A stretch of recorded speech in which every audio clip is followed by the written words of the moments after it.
O que eu quero dizer é que às vezes está se falando algo e o Espírito está tratando algo com você ou comigo e está dizendo: olha, mastigue bastante, preste bem atenção no que você está recebendo, porque Deus pode estar pedindo a você para tomar uma posição diante daquilo.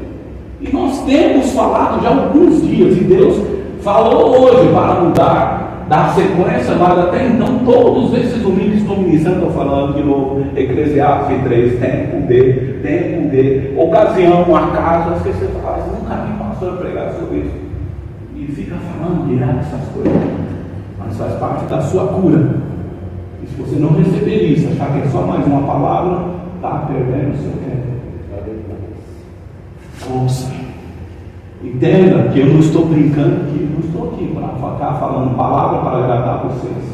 Estou aqui para falar a palavra que o Espírito propõe para nós, para que sejamos curados, sejamos fortalecidos e possamos ir adiante. Não importa quantos vão ter aqui, quantos têm aqui, não importa. O que importa é que homens e mulheres sejam cheios do Espírito e entendam a voz do Espírito para produzir aonde quer que vão, aonde quer que você for, no trabalho, na escola, na família, seja onde for. E o maior propósito da palavra nesse lugar é que você seja instrumento de Deus. E nós falamos, Deus falou sobre Eclesiastes 3, dizendo sobre ocasião. Vamos lá, tudo começou numa conversa com o Espírito Santo. E eu gostaria que a gente respondesse algumas perguntas. A primeira pergunta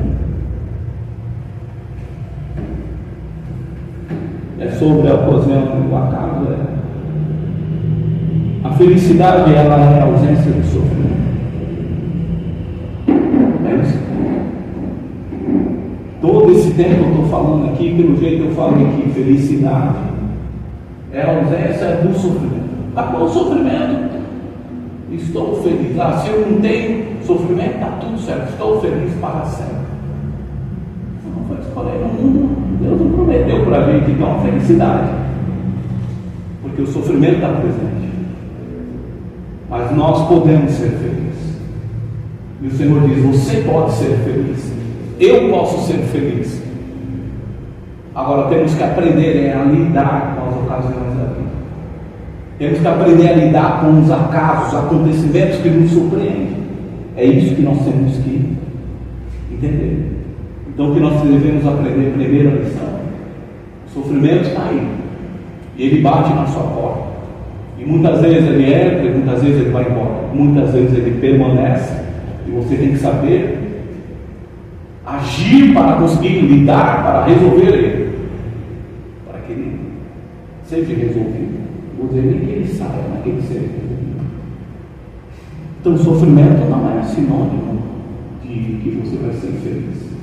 O sofrimento é sinônimo de oportunidade humana e espiritual. As pessoas que amadurecem humanamente é porque sofreram, tiveram adversidades. Se não tem adversidade, é só criança, brincadeira de criança. Mas quando tem adversidade, ali ele amadurece. Eu não sabia que tinha dor, eu não sabia que existia tristeza, eu não sabia que quem estava perto de mim um dia estava longe, eu não sabia que quem eu amo um dia ia morrer. Me surpreendi com isso. Então, se surpreende com muitas coisas que a gente tinha e não tem mais, ou daquilo que não tínhamos e hoje temos. E essa variação da vida que nós chamamos de dinâmica da vida, e foi propósito de Deus. Então é Eclesiastes 3, lá do 1 em diante, você vai entender. Até o versículo 8, há tempo de ocasião. Você aprendeu. Filipenses 4:11 está dizendo: não estou dizendo isso por me sentir abandonado, pois aprendi a estar satisfeito com o que tenho. Sei o que é estar necessitado e sei também o que é ter mais do que preciso. Aprendi o segredo de me sentir contente em todo lugar e em qualquer situação, quer esteja alimentado, com fome, tenha muito ou tenha pouco. Quem está falando isso? Não, espiritual, hein? Um homem que você ia dizer assim, esse, escolhido por Deus e um dos maiores apóstolos da igreja, que trouxe o conhecimento, a revelação da palavra, da doutrina da igreja, e ele dizendo que passou por sofrimentos. E uma das coisas que eu aprendi a ser feliz foi lidar com o meu sofrimento, estar contente. Contentamento, ele falou. Estar contente. Contentamento é satisfação. Contentamento é saber, olhar para aquilo e dizer, é isso que eu tenho que viver, é isso que eu vou viver da melhor forma. Por isso que Eclesiastes 3,12 diz, procure ser feliz e viva da melhor forma. As situações adversas, viva da melhor forma, tente fazer com que aquilo melhore para que você possa viver melhor e não pior. Eu falo isso muito para minha filha, sabe? Não vá na direção daquilo que vai piorar. Ande com quem vai melhorar e não piorar. Faça o que vai melhorar e não piorar. É isso que a Bíblia está dizendo. É isso que Eclesiastes está dizendo. Aprenda a melhorar as coisas, não piorar elas. Não aumentar a confusão, não aumentar a escassez, não aumentar, não desperdiçar. Não. Aprenda a melhorar aquilo. E você vai ser feliz. Contentamento, gratidão, alegria, gratidão. Fazer o que agrada a Deus. E Paulo fazia isso. Então, daqui a prova, Filipenses 4:1. Você acha que nem eu era melhor que Paulo? E um homem que orava muito, e de grandes batalhas espirituais. Ele tinha todo o direito de usufruir as bênçãos sobre bênçãos. Mas ele, como Cristo, seguidor de Cristo, não usurpou. Dizer, eu sou apóstolo, conheci o sétimo céu. Não. Eu sou servo de Cristo de vocês, e levo essas marcas no meu corpo de sofrimento e perseguições. Mas qual era o segredo que ele disse? Então, contentamento, satisfeito com o quê? Em saber lidar com o que tem ou com o que não tinha. É os momentos da vida, as ocasiões da vida. Vamos lá. A segunda pergunta, qual o propósito de Deus para cada ocasião? Eclesiastes 3:10. Você pode abrir lá, você dá uma olhada lá. Deus disse que Ele quer que as pessoas se mantenham o quê? Ocupadas. Se o Senhor está dizendo que há ocasiões de chuva, de sol, há ocasião de sofrimento, de alegria, de tristeza, de plantar, de colher, de estar vivo ou morrer, se Ele diz que há ocasiões que vão passar, que vêm e passam e voltam de novo, porque Ele diz que as coisas podem ser repetidas. Deus permitiu assim. Mas Ele não disse isso para você ficar preocupado, mas ocupado. Nenhum momento Ele disse para que vocês fiquem preocupados. Eu criei essas adversidades da vida. Não, é para que vocês fiquem ocupados. Então, ocupar a mente é saber lidar com os pensamentos. O que eu estou fazendo na minha vida? Eu estou fazendo para lidar com esse problema, com essa pessoa, com esse sofrimento? O que eu estou fazendo? Número 2. Número 3. O que é a ocasião? Eclesiastes 3 diz tempo dele. E quando ele diz tempo dele, ele está dizendo o seu presente. É hoje. Não é amanhã, é hoje. O que eu estou vivendo hoje. Não hoje à noite, amanhã, hoje de madrugada, hoje, agora, nesse momento. Então aproveite agora. Quem está do seu lado, aproveite e veja essa pessoa, porque você não sabe se amanhã vai ver. Até mesmo aqui, não sei. Domingo que vem eu tenho, não sei.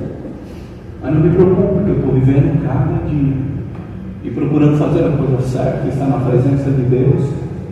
E o tempo de ir, e ninguém vai impedir isso. Aproveite. Viva bem esse tempo. Preste bem atenção. Absorva a palavra. Glorifique a Deus. Aproveite esse lugar que Deus nos deu, irmão, de graça, para nós nos reunirmos e louvar e meditar na palavra e sermos abençoados com sinais de Deus em nosso meio, que não é sinal do pastor, é sinal de Deus em nosso meio. Milagres, cura. Deus tem operado. Eu tenho visto Deus no nosso meio operando, por mais que eu possa acontecer.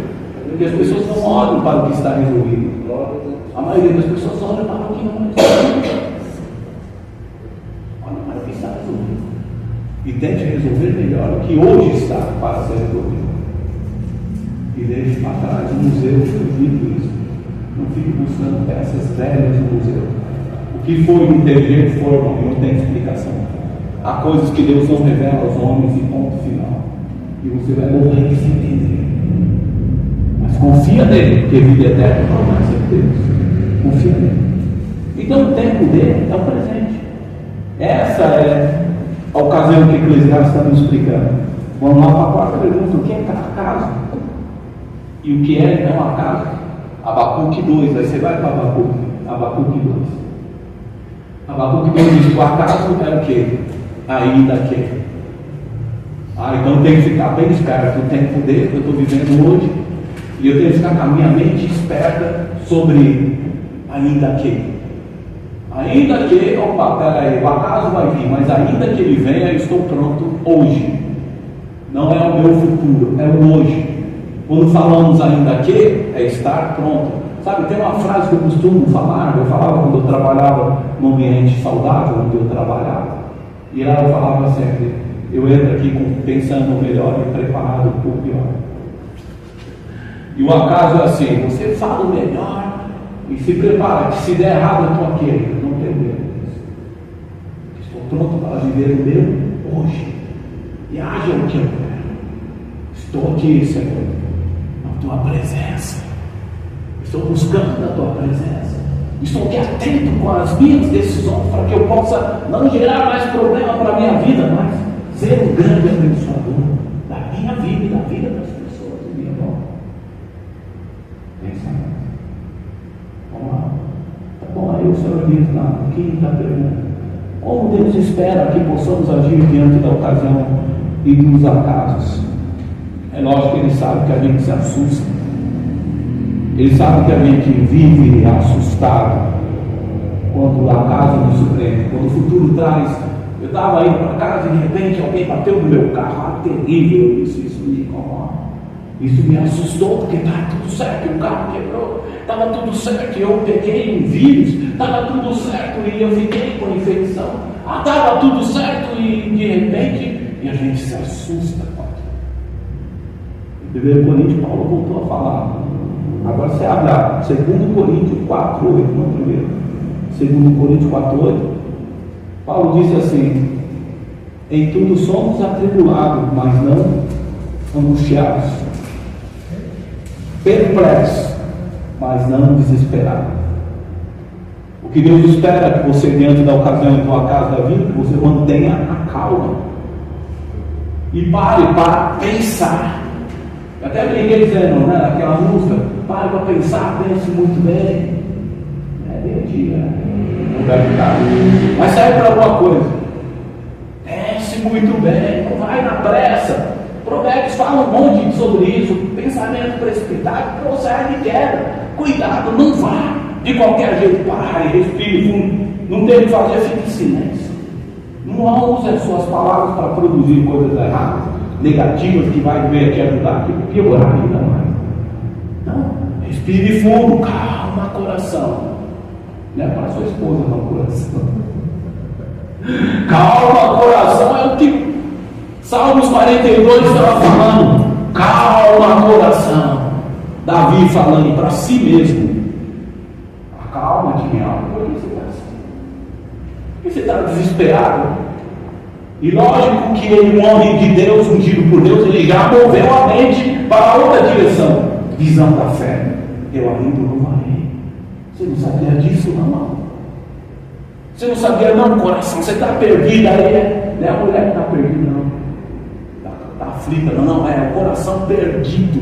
Ai, e agora? O que eu faço? É a minha vida. E agora? E agora? E agora?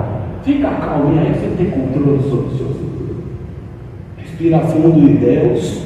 Tu estás aqui.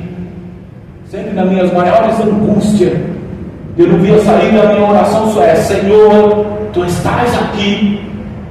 E Deus dizia para mim: estou. O Espírito falava claramente: estou com você. eu não preciso ter medo. E o que eu tenho que fazer, Deus? Ele dizia: não temas. Legal. Uma frase pequenininha para resolver tantos problemas. Não temas. E passei por muitas coisas. Não temas.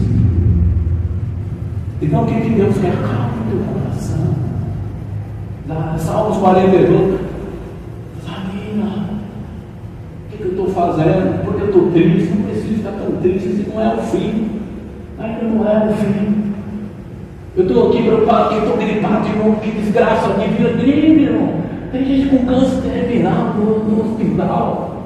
Estava no hospital lá fazer a biópsia e eu vendo duas mulheres com câncer lá, falando uma da outra. Meu Deus do céu, e uma consolando a outra. Mas eu fiz aquele exame, sabe? Foi terrível. Ela falou: imagina, eu já fiz esse exame também. É muito terrível, mas a gente tem que passar por isso. Tem que suportar, porque é a vida. Mas você também não, olha, o meu cabelo até cresceu, ela é mesmo, olha. E aí elas comemoravam porque o cabelo não até cresceu.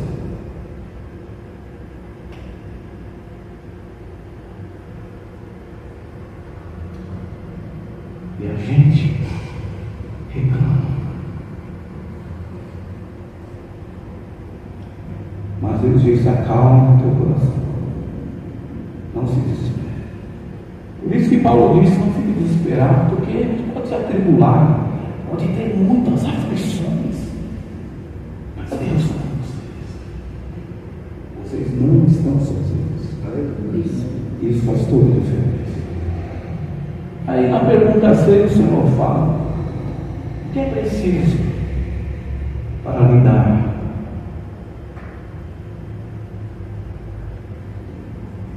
com a melhor forma, com as ocasiões da vida? Que eu preciso? Você precisa aprender mesmo a acalmar. Mas como que eu posso fazer isso? Onde eu começo para acalmar o meu coração? Comece os seus pensamentos. É isso que Deus tem que dizer. Comece. A gente nunca deu tanta importância, eu mesmo nunca dei tanta importância para o pensamento, como nos últimos anos Deus me ensinando. Olha para isso que você está pensando. Não deixe prosseguir. Aí eu percebi, né, que o pensamento parece que vem, e a gente olha para ele, então ele vem de algum lugar, é uma ideia que brota de algum lugar. E ele vem, e a gente opa, não. Isso vai produzir adultério, isso vai produzir roubo, isso vai produzir violência. Porque você quer que eu vá lá tirar satisfação com essa pessoa? Eu vou bater nele se eu for lá. Não, esse pensamento não serve. Eu renuncio, eu repreendo em nome de Jesus. Eu não preciso pensar nisso. O pensamento vai embora. Segundo pensamento, fique quieto. As coisas vão se resolver, não precisa brigar. E as coisas se resolvem na família. Acalmar o coração, aprender a pensar. Isso é o que Deus nos ensina para lidar com as ocasiões da vida. No 7 ele diz: acalmar o coração é exercício da capacidade possuído de filtrar os pensamentos. Essa capacidade natural que Deus colocou aos homens, sabe? Porque se o homem não tivesse domínio para parar, para perceber o que pensa, ele seria igual aos animais, ia ser só por instinto, ia seguir os seus instintos. Mas Deus deu uma habilidade ao homem para parar e pensar, e entender o que está pensando, para que ele não haja por instinto, só que vou fazer, acabou. Ele para, entende o pensamento, ele pode dar um filtro, porque Gálatas diz que o Espírito veio nos habilitar ainda mais, porque as questões naturais, o homem pode ter certas habilidades para conseguir pensar e dizer não, mas existem questões espirituais que o Espírito Santo tem que entrar nessa conversa, senão ele não consegue nem entender. Então o Espírito veio em Gálatas 5:23, né? Mansidão, domínio próprio contra essas coisas da má lei. Gálatas 5:23. Domínio próprio. Então você tem que exercer o seu domínio humanamente, ser capaz de raciocinar. Deus te fez com raciocínio, para você saber o que você está fazendo, o que você vai fazer com aquilo, com esse pensamento. E o Espírito também veio para somar nisso, para que você possa ter uma ajuda ainda mais forte sobre o que é certo e o que fazer, e dar discernimento a nós, uma percepção ainda maior do que aquilo pode produzir na sua vida. Filtre os seus pensamentos. Quer saber lidar com a vida? Acalme o seu coração com as ocasiões, mas filtre e aprenda a filtrar, a dominar seus pensamentos, a alinhar ele com aquilo que é bom, com aquilo que é verdadeiro, com aquilo que é certo, aquilo que vai melhorar e não piorar a sua vida. 8, uma pergunta já. Quando devo exercer o domínio próprio sobre os pensamentos? Quando eu devo exercer? Sempre que vir um pensamento, você deve prestar atenção, principalmente diante do sofrimento nas ocasiões. Porque a palavra sofrimento é incômodo, tá? É incômodo, o que incomoda é sofrimento. Tudo que nos incomoda é sinônimo de sofrimento. Então a gente tem que começar a identificar o pensamento antes que ele se torne emoções. Antes que ele se torne uma intensidade de emoções, no sentido do pensamento. Imagina eu pensando aqui, está tudo ruim, vai piorar, está tudo ruim, vai piorar, vai tudo ruim, vai piorar, e cai o copo ali no chão, pronto, aí eu falo, eu estou falando. Os copos começaram até a cair. O sentimento aumenta, o sentido dos pensamentos aumenta, a intensidade das emoções. E quando a intensidade, essa fogueira, é acesa, tanto para o bem como para o mal, vem a atitude errada ou certa. Tudo depende de você. Se eu aproveito o pensamento, ele vai ser um isqueiro que é necessário para acender as emoções. Então, filtre os seus pensamentos, aprenda a lidar com o seu sofrimento, observando bem, acalmando o seu coração. São as emoções. Quando a gente fala coração, nós estamos falando entre pensamento, emoções e desejos e vontades, antes que se tome uma decisão. Aí a Bíblia trazendo coração. Esse resumo de questão de segundos. Penso, sinto e desejo. E quando eu desejo, aumenta a intensidade, não tenha dúvida. E quando a vontade está bem definida, ela vai ser executada. Você vai fazer tudo. Você entender o poder que tem dominar os pensamentos. Antes que, você deve estar alinhado. Com o que você deve estar alinhado nos seus pensamentos? Deve estar alinhado com a busca de ser e permanecer feliz. Eclesiastes 3:12, que está dizendo: procure ser feliz e viver. Pode olhar lá, Eclesiastes 3:12, e viver o melhor que puder. Você analisa o pensamento, isso vai me causar infelicidade, isso vai só trazer mais sofrimento. Não vou agir, deixa para lá, vou perdoar, é melhor. Vou deixar para lá, isso aí, não vou mais querer agir dessa forma. Bom, se eu responder, vai criar mais confusão ou vai diminuir ela? Vai aumentar, ainda menos casar. Na hora certa eu converso com esse vizinho, com essa pessoa, eu vou esperar a poeira baixar e depois eu converso com essa pessoa. E depois eu resolvo esse problema. Então, aprenda a focar os meus pensamentos, tem que ser para produzir pensamentos que venham me ajudar a ser feliz, venha me ajudar a melhorar a situação e não piorar. Alinhe seus pensamentos. O que é um pensamento alinhado? É um pensamento que está em busca de solução, em busca do melhor, de fazer a vontade de Deus. O que é um pensamento alinhado então com a vontade de Deus? Pensamento alinhado com a vontade de Deus é onde nós vamos chegar. Pensamento alinhado com a vontade de Deus. E o mais importante é que você entenda o centro da vontade principal de Deus. A vontade de Deus, isso que importa. Esse centro, eu não acho.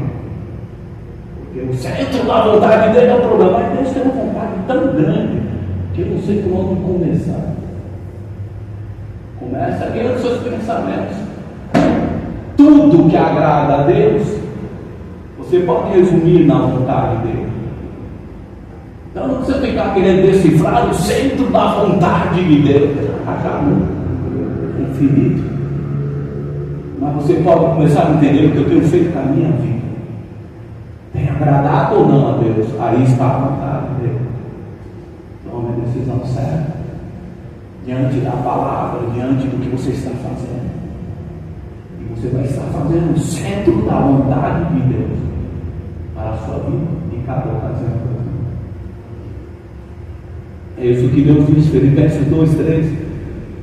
Porque Deus quer agir conosco e nos ajudar a lidar com os problemas. Filipenses 2:3 está dizendo: pois Deus está sempre agindo em vocês para que obedeçam à vontade dele, tanto no pensamento quanto nas ações. Então não estamos falando de um grande mistério no centro da vontade de Deus, né? Que ninguém sabe o que está nesse centro. Eu sempre estou sempre em oração, a vontade de Deus, né? Aqui. Mas não sei se centro é o céu que estou procurando até hoje. Mas aqui está dizendo que a vontade dele se manifesta tanto nos pensamentos como nas ações. E é isso que ele quer, irmãos. Mostrar que você está fazendo a vontade dele, deixando o Espírito te ajudar a tomar as decisões certas, para fazer aquilo que ele espera que você faça, para que você esteja no lugar produzindo aquilo que ele espera que você esteja produzindo, naquele lugar, dentro de casa, no trabalho, na igreja, na vizinhança, na rua. Eu vou estar fazendo a vontade de Deus quando eu for para a África. Não para isso aí. Tanta gente morrendo aí sem salvação aqui do outro lado da rua. E você nem se importa também se você está preocupado na África. Teu filho se desviando, morrendo sem salvação. E você preocupado com a África. Porque lá está o centro, o mistério. Para com isso. Se não vir uma palavra de Deus, uma revelação do Espírito sobre guiar você numa direção, fique quietinho e faça o que tem que ser feito com a sua vida hoje. É aqui e agora. Como diz, é aqui. É com o seu acaso que Deus vai manifestar a vontade dele. Como se eu estou agindo, o que eu vou fazer se eu tomar essa decisão? O que eu vou produzir? Agrada ou não agrada? Então eu não faço, ou eu faço o que agrada a Deus. Vamos à pergunta 11. Quais os princípios do modo de pensar de Jesus? Porque Jesus é o maior exemplo. Ele disse: eu não vim para fazer a minha vontade, mas a vontade do meu Pai. E a vontade do meu Pai é tudo que lhe agrada. Não me agrada. Agrada primeiro a Ele. Eu posso ter alegrias. Fala que legal, eu gosto de beber água, eu gosto de tomar refrigerante, eu gosto de tomar café, eu gosto de muita coisa. E pode dar alegria para nós. Mas quando se trata de uma vida com Deus, para fazer a vontade dele, tem que ser tudo que primeiro é o reino e agrada. Se não agrada a Deus, não serve.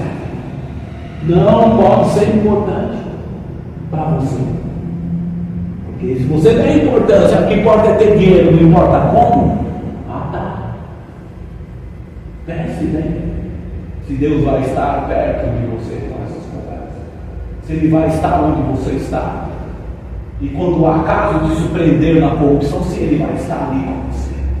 Irmão, você vai sofrer vergonhas e vergonhas. E Deus não vai estar perto para fazer, não vai deixar você. Sério? Então preste bem atenção. Quando nós passamos a descobrir a vontade de Deus, Ele quer agir tanto no meu querer, nos meus pensamentos, emoções, como no meu realizar. Então, qual é os princípios que eu tenho que seguir? É um modo de pensar em Cristo, agradar a Deus. E qual é o modo de pensar de Cristo? De forma geral, vou falar para vocês. Ministrando domingo passado, soberba, orgulho, não fazia parte dos pensamentos de Cristo. E se via, porque alguém tentou colocar as ideias na mente de Cristo. Quando ele foi levado para o deserto, Satanás tentou. De novo, você pode fazer isso, mostra o teu poder. Jesus sempre disse: eu vim aqui para agradar o Pai, para fazer o que Ele quer que eu faça, e não fazer o que eu quero. Então faça o que Deus espera que você faça. Deixa eu trocar aqui o microfone. Faça o que Deus espera que você faça. A vontade dele é o que você vai demonstrar entre o pensar e o agir. Orgulho, soberba é espiritual, irmão. Olha, a expressão falou bem claro para mim. Olha, tem domínios que é apenas uma ação humana e que o desejo vem e domina. O fundo espiritual está dentro do desejo do homem, mas há coisas que demônios tomam conta e que aprisionam. E uma delas é soberba e orgulho. Demônios tomam conta. Por que eles tomam conta? Porque Deus resiste ao soberbo. Se afasta do soberbo. Deus se afasta de orgulhosos. Porque eles não dependem. Os orgulhosos dizem: eu não preciso desses conselhos, eu não preciso desse Deus, desse pastor, eu não preciso de nada disso, eu vivo bem sozinho com meu dinheiro. O soberbo é pior ainda. O soberbo é um resumo de todo o orgulho que existe, talvez. Mas Deus disse: há uma ação demoníaca que prende essas pessoas de uma forma que muitas delas morrem na soberba e no orgulho.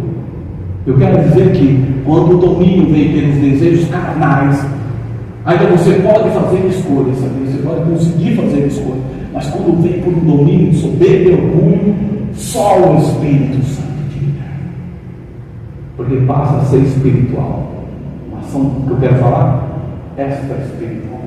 Você é espírito, mas tem espíritos malignos para tomar conta disso, para te ajudar, porque ele sabe que Deus se afasta de você quando você é orgulhoso e você é soberbo.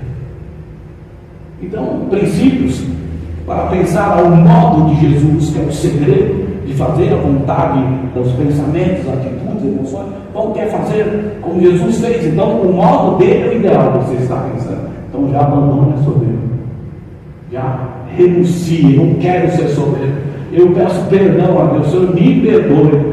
Eu não quero ser orgulhoso, Senhor, me perdoe porque eu sou orgulhoso. Tira de mim, Pai, essa independência. Tira de mim esse negócio de eu querer fazer as coisas sozinho, do meu jeito, ignorar as pessoas. Senhor, me ensine a ser servo. Porque Jesus, em seguida, ele mostrou, lá no livro de Filipenses 2:6, vocês vão entender o modo de pensar de Jesus. Ele tinha a natureza de Deus, mas não tentou ficar igual a Deus. Pelo contrário, ele abriu mão de tudo que era seu e se tornou a natureza de servo, tornando-se igual aos seres humanos e vivendo a vida comum de um ser humano. Filipenses 2:6, ele não tornou ser soberbo, nem orgulhoso, ele preferiu a humildade. Então, princípio, não a soberba, não a orgulho, sim para a humildade. É o que Jesus diz. Então comece a pensar em ser humilde. Comece a entender que você é um ser humano e que você precisa servir as pessoas, que também são seres humanos. E ele não se fez igual a Deus para mostrar o poder que tinha. Porque eu recebi um dom espiritual. Olha como eu sou semelhante a Deus. Estou cheio do poder, eu curo as pessoas, eu profetizo e acontece. Olha como eu sou espiritual. E aí vem o orgulho devagarzinho, essa maldita serpente entrar no coração de Deus e a soberba. E ele pensa que está perto de Deus e está longe, muito longe de Deus. Perde a humildade. A posição de servo é ser humilde, é depender de Deus, é entender que a prioridade é servir as pessoas, é servir a Deus e as pessoas. Então ele foi humilde. E a outra coisa que ele diz aqui, ele obedeceu ao obediência fez parte da vida de Jesus. Não a soberba, não ao orgulho. Sim à humildade. E sim para a humildade, sim para a obediência. E a outra coisa que Jesus diz aqui na palavra, renúncia, são 5 coisas. Renunciarão se obedecer, renúncia. Vida de renúncia. Então Jesus disse não à soberba, não ao orgulho, disse sim à humildade, renunciou diariamente os pensamentos, os desejos que poderiam tentá-lo a levar uma direção fora da vontade de Deus, e se dispôs a ser dependente de Deus, obediente a Deus até a morte de cruz. Então está lá em Filipenses 2,6. Tá bom? O que faz a verdade dos ensinamentos de Cristo em nossa vida? Jesus nos ensinou esse princípio, e lá em João 8,32, Jesus disse: olha, eu dei exemplo e trouxe para vocês liberdade, libertação e liberdade. Vocês estão libertos do domínio e vocês têm liberdade para escolher. O que prende o homem? Domínios espirituais, como a soberba e o orgulho. E o que domina o homem também, prende o homem cativeiro, é os seus próprios desejos. A coisa que é o desejo do homem, dominado pelo desejo, e há coisas que são demônios. Então você tem que prestar atenção. Jesus trouxe a libertação. Quando ele disse, João 8,32, ele está dizendo, trouxe libertação do domínio. Os demônios não podem ter poder mais governar a vida de vocês. Mas depois ele disse, fiz vocês livres, em João 8,36, ele disse, e verdadeiramente sereis livres, no mesmo capítulo, porque ele está dizendo, agora os seus desejos, vocês não serão mais dominados pelos desejos pecaminosos de vocês. Vocês vão ter condição, pelo meu Espírito, de dizer definitivamente não para o pecado. Então, domínios de espíritos malignos e domínios de desejos humanos pecaminosos. Você foi livre disso. Jesus deu exemplo o que fazer, qual o pensamento que eu tenho que ter. O modo de Cristo pensa. Está lá em Filipenses 2,5. O modo que Jesus pensa. Pense nesse jeito.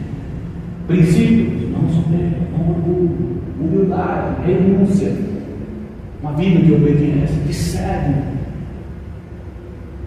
Mas ele diz que nos fez livre, tanto para uma coisa como para a outra. Por último, o 13. Você entendeu o que o Espírito Santo está nos falando até aqui, irmãos? Você entendeu? Olha, eu fiz um resumo, para nunca mais se esquecer disso. Esse cara falou direto, você não vai esquecer dessa lição. Se você entendeu, então você está pronto para começar a entender o modo que Cristo pensa. Eu entendi Eclesiastes, eu falei de novo, não, pastor. Eclesiastes 3, eu entendi de novo, lá também, Abacuque 2, eu entendi tudo isso aí que você veio falando, os coisas aí, eu entendi. Você entendeu? Jesus lá também, em Filipenses 2,6, a humildade, a obediência, entendi essas coisas. Ele me libertou do pecado, do domínio de demônios. Não sou mais preso ao orgulho, porque Deus não me rejeita mais. Ele me aceitou porque eu me pedi perdão. Falei para ele, eu prefiro ficar com você. Então, tá bom. Então agora você tem que pensar ao modo de Cristo. Você está pronto para isso. Amém. Glória a Deus. Só vou falar uma coisa, posso falar mais um minutinho? 5 minutos. Lucas 17:3. Só abra lá, eu vou ser breve. Não vou nem ler a história, mas vou falar da história. Você está pronto, você disse. Eu entendi o que você falou, pastor. Então está pronto. Lucas 17:3. Lucas 17:3, ele começa dizendo sobre ter cuidado. Se o teu irmão pecar e se arrepender, perdoe. Se pecar contra você 7 vezes, perdoe 7 vezes, 70 vezes mais. E ele vai dizendo no versículo 5 lá, os apóstolos falaram, meu Deus, o que eu vou fazer para perdoar tanta gente? Como eu vou conseguir perdoar? Jesus disse, é preciso fé. Eles pediram a Jesus fé para perdoar. Só que em seguida o Senhor nos ensinou uma parábola. E você olha lá a parábola. E ele está dizendo do Senhor e do servo. Ele diz, por exemplo, o patrão, você é patrão. E você tem uma empregada doméstica, um empregado. Pode ser empregado doméstico, pode ser empregado. Você tem um empregado e que ele lava, passa e cozinha para você. Você é o patrão, você paga o salário dele, honra o salário dele, abençoa a vida dele. Ele é como um integrante da família. Mas Jesus disse algo aí nessa parábola do servo. Ele disse, o patrão vai junto com esse empregado para fazer um serviço externo. E quando ele volta, volta cansado. Os dois voltam cansados.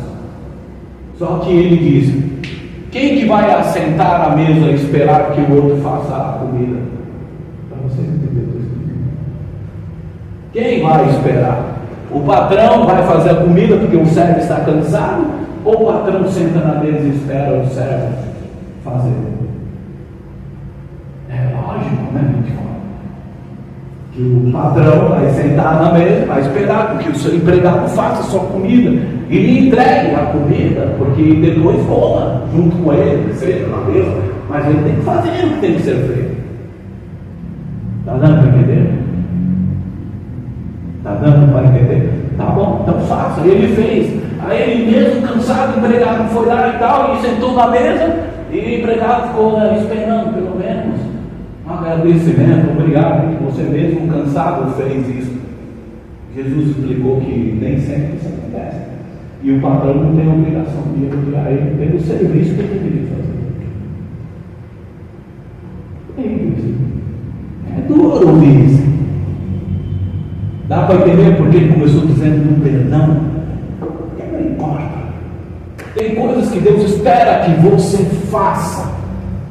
E você é o servo, e ele é o patrão. E ele trouxe ordens, trouxe princípios que não podem ser negados, devem ser feitos. E se você deve fazer, não fique esperando, agora eu fiz isso, então Deus vai me dar multidões de bênçãos, que nem sempre a bênção virá à sua vida. Porque Deus não vai te abençoar por causa da comida que você fez para ele. Não é pelas coisas que você já deveria saber que é sua obrigação fazer. Perdoar é sua obrigação. Ajudar as pessoas é sua obrigação. Fazer o que é certo é sua obrigação. É o nosso dever. Não vou dizer obrigação, parece que Deus está oprimindo para você. Não, ele é um dever que ele instituiu. Então não fique esperando, achando que as bênçãos virão se eu fizer tudo certinho. Não se trata de negócio com Deus, irmãos. Se trata de obedecer. É o seu dever apenas. Meu dever.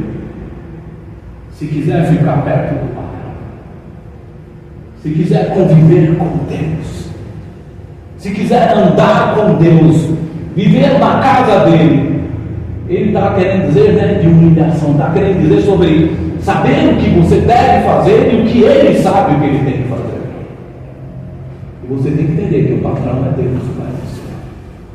É você que manda em Deus, negociando com ele a sua oferta, não sei o que, a sua oração, o seu lá. Se você ora, é o seu dever.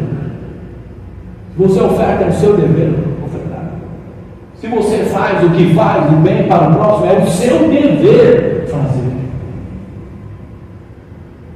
Meu Deus, você está pronto para pensar como Jesus pensa? Bom, eu tenho que alinhar o meu pensamento e saber lidar com a minha vida, as ocasiões da vida, ao modo que Jesus pensa. E agora, como que fica, irmão? E como que eu vou começar a pensar agora? Eu devo fazer coisas para as pessoas? Eu devo fazer o bem? Eu devo fazer a coisa certa, pensar a coisa certa? Eu pensei que se eu fizer isso, a minha vida vai ser uma bênção. Então eu vou acabar com os problemas, porque eu estou dando tudo certinho. Não se trata disso. Nosso dever deve ser feito. E Deus é quem cuida de nós. Sabe por quê? Por causa da misericórdia, do amor que Ele tem. Não mais como um patrão, porque quando Jesus morreu na cruz por você e te perdoou os seus pecados, Ele disse: eu te fiz filhos. Agora é Deus preocupado com você, como um pai que cuida do seu filho. Mas o dever do filho deve ser feito. E não se trata de barganha com Deus, se trata de relação com Deus. Quer ficar perto de Deus? Quer andar com Deus? Quer viver aquilo que Ele prometeu? Ele prometeu, mas Ele não prometeu se você fizer. Ele prometeu porque Ele vai estar com você se você fizer. E a presença de Deus com você, em qualquer lugar, vai sempre ser melhor. Por isso que Moisés disse assim: Senhor, Tu vais comigo. Se Tu for, eu vou. Mas se você não estiver presente, eu não vou falar com eles. Porque ele entendeu. Ele entendeu a posição de servo dele, dependência de Deus. De que se Deus estiver com ele, isso já passa. Não interessa se Faraó ia cuspir na cara dele, não interessa se iam prender, não interessa. Moisés só tinha o pensamento: se tu estiveres comigo, Deus, tudo vai dar certo. Eu vai ser melhor na minha vida. Eu vou conseguir viver. Então mantenha Deus com você na sua vida, a vida eterna que Ele prometeu, não só na terra, mas até isso é grande e bênção, porque a presença de Deus nos ajuda, nos favorece em muitas coisas na nossa vida, mesmo antes de abrirmos a nossa boca para pedir alguma coisa. Ele nos ama. Mas entenda que o seu pensamento tem que estar alinhado. Não é porque os problemas vão acabar, obedeço. Não, é porque eu tenho que ficar perto do Pai. Eu tenho que me manter perto, alinhado com Ele. Eu preciso dessa presença. E isso tem que ser um pensamento correto. Eu preciso dessa presença mais do que qualquer coisa. Davi dizia sempre isso: eu preciso de Ti, Senhor. Não há outra felicidade a não ser a Tua presença. Não existe nada nesse mundo, prosperidade, que me faça feliz, a não ser a Tua presença. Está dando para entender agora? Então você começa a pensar: eu tenho que fazer as coisas porque devo fazer. Jesus nos ensinava através de parábolas e através de ensinamentos. Só mais um minuto agora. Lucas 6. Nós lemos Lucas 17. Agora Lucas 6. Eu vou fazer. Essa nós vamos ter que ler. Mas é rápido. Agora Jesus veio nos ensinando. Você já entendeu o que você tem que fazer com seus pensamentos? É para se manter perto de Deus e comunhão com Ele. Não é por nada. O resto será acrescentado. O resto não. As demais coisas serão acrescentadas. Lucas 6, 27, para a gente finalizar. Mas eu digo a vocês que estão me ouvindo: olha o pensamento que você deve ter. Ame os seus inimigos. Lucas 6, faça o bem àqueles que te odeiam. Lucas 6, versículo 28, abençoe aqueles que amaldiçoam vocês. Isso não é parábola, é ensinamento. Abençoe aqueles que amaldiçoam vocês. Orem por aqueles que me prejudicam. Olha o pensamento que tem que habitar nos seus pensamentos. É o modo de Cristo pensar. Se alguém me bateu 29, uma face, deixe de bater também na outra, se ele vir bater. Se alguém exigir a sua capa, dá também a túnica para ele. Versículo 30, dê o que você tem a quem lhe pedir, e quando lhe tomarem alguma coisa, não exija que devolva emprestado, não exija que devolva. Trate os outros como você quer, trate os outros como vocês querem que os outros lhe tratem. Versículo 32, vocês pensam que merecem elogio só porque amam aqueles por quem são amados? Olha o pensamento de Cristo. Até os ímpios fazem isso. E se fazem bem somente aqueles que fazem bem a vocês, isso é é tão extraordinário assim. Até as pessoas de má fama fazem isso. Se vocês emprestarem dinheiro, versículo 34, somente a quem pode pagar de volta, que mérito isso tem? Até mesmo as pessoas de má fama emprestam aos outros, esperando receber. Dar dinheiro sem esperar de volta é um pensamento sábio, alinhado com o pensar de Cristo. Versículo 35. Amem os seus inimigos e façam bem, preste a eles, não se preocupem o fato deles não pagarem de volta. Assim a recompensa que virá dos céus para vocês será muito grande. Verdadeiramente vocês serão filhos de Deus Altíssimo, porque Ele é bondoso com os ingratos e maus. Versículo 36. Sejam misericordiosos, assim como o Pai de vocês é misericordioso. Tem que pensar assim. Já começa, se alguém for me emprestar um dinheiro, a gente já sabe. Pensamento certo. Não vai me cobrar, não. Ah, terrível, meu irmão. Não vou nem pensar em emprestar dinheiro mais. Você alinha o pensamento com você mesmo. Mas quer alinhar o seu pensamento com o modo de Cristo? Aí, ó, Lucas 6. É um preço. Andar na contramão. Na sua própria contramão. Porque o pensamento que eu tinha antes era ele. Vai ter que resetar. Se esforçar para fazer alinhar. Eu falei já aqui. O mesmo pensamento não é o modo de pensar. Não é a mesma coisa. Eu expliquei isso em uma das ministrações passadas. O mesmo pensamento não te faz livre. Mas o modo de pensar pode te fazer livre, porque você pode escolher. E Jesus está aqui dizendo, meu modo de pensar é esse. E você pode escolher fazer isso que agrada a Deus ou não. É um modo de viver. Você vai ter que fazer escolha. Então vou ter que amar as pessoas. Mesmo tem que criticar. E amar as pessoas que te amam, ajudar pessoas que já estão com você, que você gosta, é fácil. Ajuda quem você não gosta. Dá um presente para quem te persegue.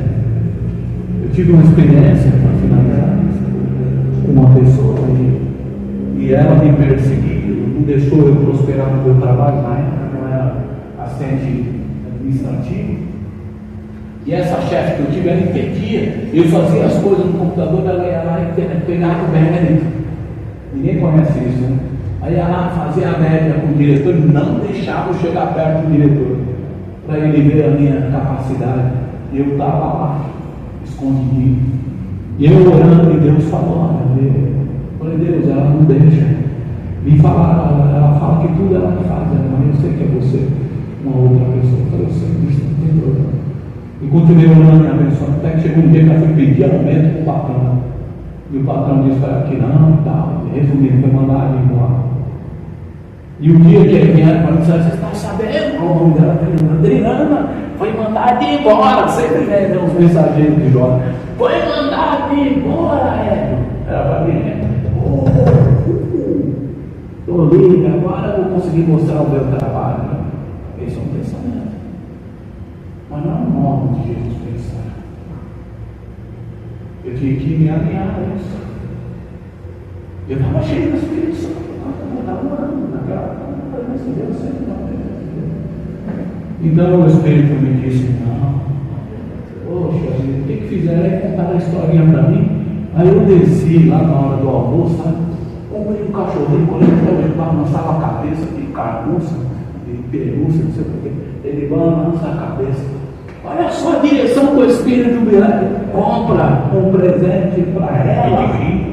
É um bichinho chamado. Aí ele ficava, eu peguei, comprei e levei para ela. Olha o que o Espírito Santo faz. Uma pessoa que me preenche com o certo. Mas eu levei para ela, na hora que eu voltei no almoço, eu vi ela parada. Eu fiquei sabendo que você está triste. Ela falou, estou triste, olha, eu vou dizer uma coisa para você. Ninguém pode mudar o seu valor, só você mesmo pode mudar. A Acredite, você não deixou de ter o potencial que você tem. Você vai conseguir um emprego e vai ficar bem. Eu te trouxe um presente para você. Mas quem me perseguiu? Não me perseguiu assim com ódio, mas me bloqueou e eu sabia de tudo. Mas o Espírito me levou a uma decisão e eu falei, vamos fazer, não importa se ela merece ou não merece. E aquela mulher chorou. Mas não chorou porque perdeu o emprego, vocês acreditam? Ela chorou na minha frente.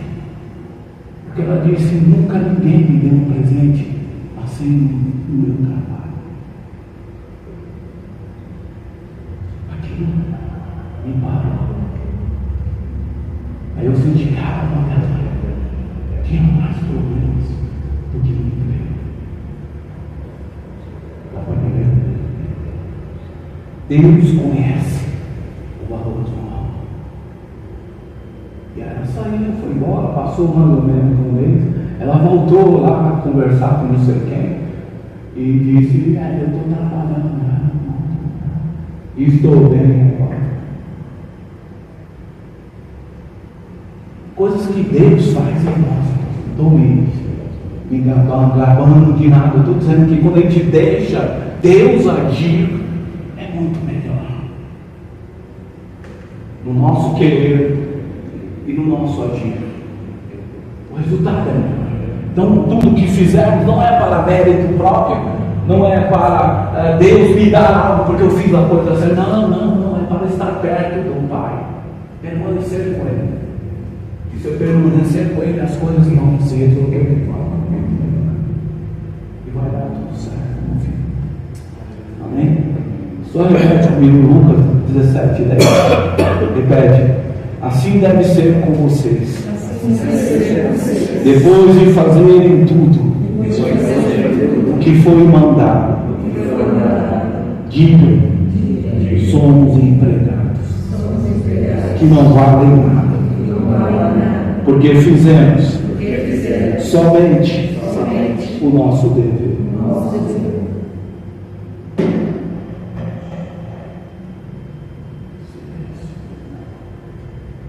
Essa é a palavra. Esse é o final da palavra. Preste atenção nos seus pensamentos. É só um dever para manter-se com a presença de Deus. E vai dar tudo certo. Não se preocupe com nada. Não se preocupe se vai levantar a pé. Se preocupe que eu tenho que fazer hoje. E Deus vai te dar os grandes segredos. Vamos ficar de pé em nome de Jesus. Eu queria que você fizesse uma oração. E a gente finaliza a caceira. Feche seus olhos e ore comigo. Senhor, em nome de Jesus, ensina-me a fazer a tua vontade. Eu reconheço, Senhor, que tudo que devo pensar e fazer para te agradar não pode ser para o meu próprio mérito ou para eu exercer direitos de bênçãos, de grandes recompensas.